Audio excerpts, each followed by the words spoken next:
হাতটা জোর করে বলে, যদি পা ধরতে হয় ধরবো, আসেন।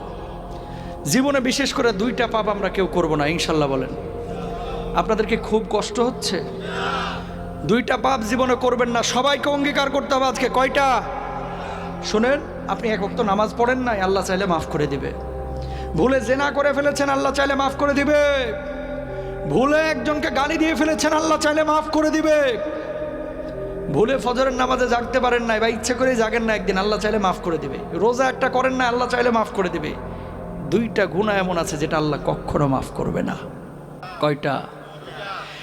1 নাম্বার হচ্ছে বান্দার হক নষ্ট করা, 2 নাম্বার হচ্ছে শিরিক করা। প্রিয় ভাইরা আমার, কলিজার টুকরারা আমার, খবরদার, ভাইয়ের সম্পদ হয়ে ভাইয়ের সম্পদ নষ্ট করেন না, ভাই হয়ে ভাইয়ের সম্পদ নষ্ট করেন না, ভাই হয়ে বোনের সম্পদ মেরে দিয়েন না।